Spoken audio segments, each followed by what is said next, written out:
Good morning, dear students. Welcome to continue part of social studies of 6th standard. Yes, in the previous class we have discussed about the prehistoric society. Yes, and also we have discussed about the different, that is three different stages of prehistoric period, that is Paleolithic, Mesolithic, and Neolithic age. Fine. So in this class we are going to discuss about the next stage, that is the continue part of prehistoric society. Yes, so that is metal age. Yes, so the use of metals, it begins by the end of Neolithic period. Yes, so and the first metal that the human being used was copper. Yes, so that is the first metal that is used by our ancestor, that is copper. So mind it, copper, it is the first metal that is used by our ancestors. And then the people of metal age learned producing bronze by mixing tin and copper. Yes, and bronze is an alloy and it is harder than copper. Yes, so bronze, it is alloy means it has mixed so many metals. Yes, and that is called alloy. Okay, and bronze, it is very harder than copper. Yes, so let me start next one, copper and bronze stone age.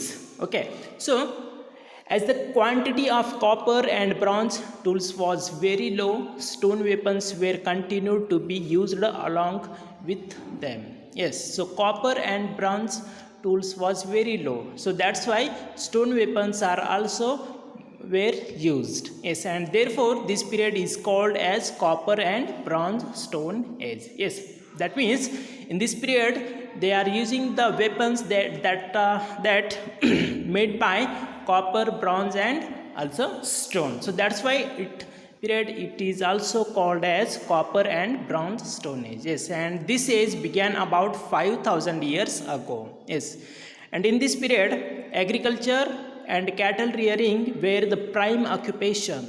Yes, that is the agriculture and the cattle rearing, these are the two important occupations of this age. Yes, and so design pots manufactured by using wheels belong to this age. Yes, so they were also make some design pots, yes, by using the wheels. And copper implements and jewelry have been found. Yes, in this period there were some jewelries that is made by copper, it has also found. And bronze implements were helpful for deep cultivation of land and for the conversion of forest land into cultivated land. Yes, so in this time they have started to bronze implements, that is equipments. Yes, for the land conversation and the forest land into the cultivation land. That is as a result there was a rise in the production of food grains. Yes,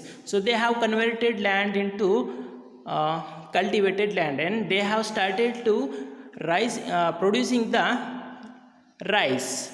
Okay, and by transporting excess food grain to needy places around, the trade started. Yes, so they have started to growing the some food items, and that's why they have started some excess food transporting to those who are very needy places. Okay, and consequently in the valleys of river Sindhu and its tributary, a grand culture like Harappa civilization could arise. Yes, so that's why, so when they started to cultivating the land on the bank of river Sindhu and its tributaries, so our cultures like Harappa civilization that could arise, and historians identify it is the first urbanization ever happened. Yes, and in South India the use of bronze was less when compared to the copper. Yes, so in the South India, so most of the people they have used copper apart from the bronze. Yes, and the evidences of copper and bronze stone age have been found in Halluru. Yes, so you can see the bronze age weapons. Yes, and so the evidences of that is Halluru, Banahalli, Brahmagiri and other places in Karnataka. Next one is iron stone age. So iron, it is also hard metal as we know, and this was in use in South India long before copper. Yes, and in South India it was in use as early as some 3500 years ago. Yes, and this is called as the period of grand stone culture. Yes, because the weapons that are made by stone. Okay, so that's why it is called as grand stone culture. And in the terms of grand stone culture, stone circle was constructed around the chamber where dead body is kept. Yes, so red and black colored pots were commonly placed in such chambers. Yes, that is tombs. So in Karnataka, common people call it as hut, house of Pandavas, stone of Mauryas. Yes, and iron weapons and implements were helpful in agriculture and handicraft. Yes, so iron and some important implements, they are also useful in the agriculture sector. Yes, and as the use of iron increased in North India, agrarian activities geared up. Yes, and thus there was surplus yield, and some 2600 years ago the class which controlled surplus yield emerged as ruling class. Yes, so ago 2600 years the ruling class, that is, it was emerged, and the states, and thereafter Nanda Maurya empires became prominent, and important sites in Karnataka that belonged to Iron Age are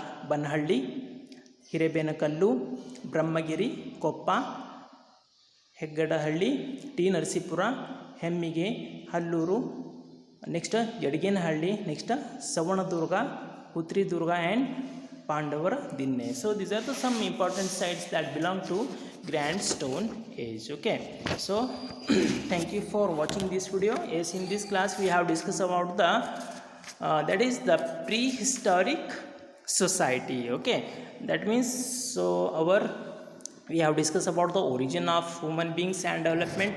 Yes, and then after we have discussed about the different stages of evolution among organism and plants. Okay, so we have discussed about the microorganism, molecules, fishes, insects, amphibians, and then after human beings.